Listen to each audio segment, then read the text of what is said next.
नमस्कार दोस्तों, आप सभी का बहुत बहुत स्वागत है आपके अपने YouTube channel business education point पर। आज हम आपके लिए एक महत्वपूर्ण सूचना लेके आए हैं कि पीएससी में महिलाओं से भेदभाव का फार्मूला।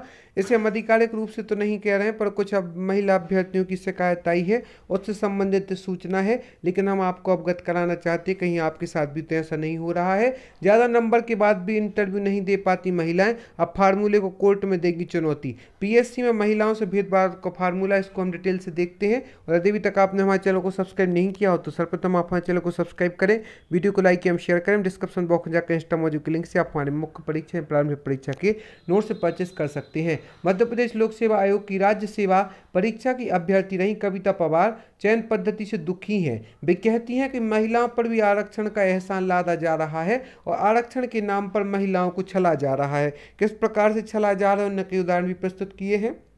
एक अन्य अभ्यर्थी सुप्रीम कोर्ट में पिटीशन दायर करने अभियान चला रही हैं। उन्होंने इसके लिए लोगों से सहयोग भी मांगा है। मध्य प्रदेश में सरकारी नौकरियों महिलाओं को 30% आरक्षण देने का प्रावधान है, जबकि नगरीय निकाय पंचायत चुनाव में महिलाओं को 50% आरक्षण दिया जाता है। लेकिन इस आरक्षण की आड़ में महिलाओं के साथ एमपीपीएससी की परीक्षा में भेदभाव भी हो रहा है। परीक्षा में पुरुषों से ज़्यादा अंक लाने के बाद भी महिलाओं को इंटरव्यू के लिए नहीं बुलाया जाता है और कम अंक वाले युवकों को इंटरव्यू पास कर सरकारी नौकरी दे दी जाती है। इस प्रकार से इसकी शिकायत सुनने को आई है।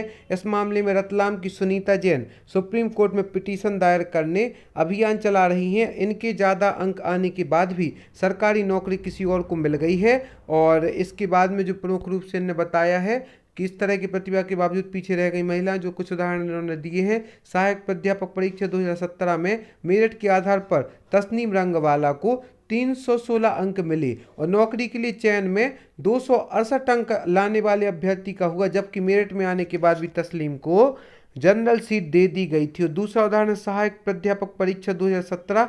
सहायक प्राध्यापक परीक्षा 2017 में संगीत विषय में 5 सीटों में से 2 महिलाओं के लिए आरक्षित थी, लेकिन 5 सीटों पर चयन पुरुषों का किया गया। चयन नहीं होने से महिलाओं को निराश होना पड़ा। जब 2 सीटें उनके लिए रिजर्व थी तो 2 सीट पर महिलाओं की और 3 पर पुरुषों की नियुक्ति की जानी थी आधिकारिक रूप से, लेकिन ऐसा नहीं किया गया, जिसकी शिकायत सामने आई। राज्य सेवा परीक्षा 2003 में अनारक्षित वर्ग में पुरुष 1251 अंक पर ही चयनित हो गए और महिलाएं 1250 अंक लाने के बाद भी चयनित नहीं हो पाई। और जिन महिलाओं के साथ ऐसा हुआ वह निराशा की शिकार हुई। राज्य सेवा परीक्षा 2005। राज्य सेवा परीक्षा 2005 में अनारक्षित वर्ग में पुरुष 1212 अंक पर भी चयनित हुए और महिलाएं 1226 अंक पाने के बाद भी सरकारी नौकरी से वंचित हो गई। ऐसे कई उदाहरण बताए हैं महिलाओं ने। महिला आयोग भी नहीं दिला सका न्याय। इस मामले में पीएससी की परीक्षा में ज़्यादा अंक लाने और चयन से वंचित रही महिलाओं ने राज्य महिला आयोग का दरवाजा भी खटखटाया। आयोग ने इस संबंध में पीएससी को अलग अलग 5 पत्र लिखे,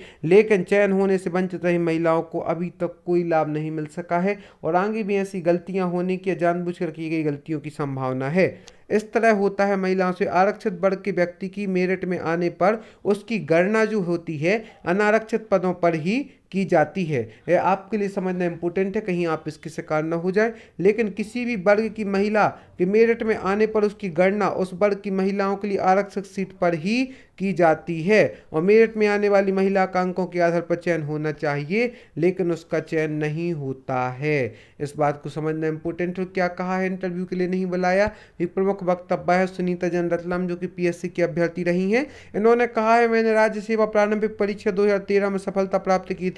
मुझे 2100 में से 1249 अंक प्राप्त हुए थे, लेकिन मुझे इंटरव्यू के लिए नहीं बुलाया गया, जबकि मेरे परिचित आशीष मिश्र को 1240 अंक मिलने पर भी इंटरव्यू में पात्र माना गया और उनका चयन भी हो गया। इस विसंगति को दूर किया जाना चाहिए। यह तो महिलाओं को आरक्षण देने के नाम पर उनके भेदभाव किया जा रहा है। अब प्रमुख बात है, हम इनकी जो प्रबल सिपाहा जी हैं, जो कि सचिव है एमपीपीएससी को, उनका वक्तव्य की ओर भी आपको ले चलती हैं। एमपीपीएससी ने परीक्षाओं के लिए फार्मूला तय है, उसी के तहत महिला अभ्यर्थियों को भी परीक्षा में अंक दिए जाते हैं। यदि किसी को शिकायत है तो वह कोर्ट में जा सकता है, प्रबल सिपाहा जी ने कहा है। और अब तैयारी भी चल रही है कि जो महिलाएं एक कोर्ट में याचिका दायर करने जा रही हैं कि इस प्रकार से उनके साथ भेदभाव हो रहा है। यदि आपके साथ भी किसी प्रकार के ऐसा भेदभाव का उदाहरण हो तो आप भी कोर्ट में जा सकते हैं, नहीं तो पीएससी के पास शिकायत भेज सकते हैं। आप सभी को बहुत बहुत धन्यवाद हमारे इस वीडियो को देखने के लिए। हम आशा करते हैं आगे हमारे साथ यूं ही जुड़ी रहेंगी।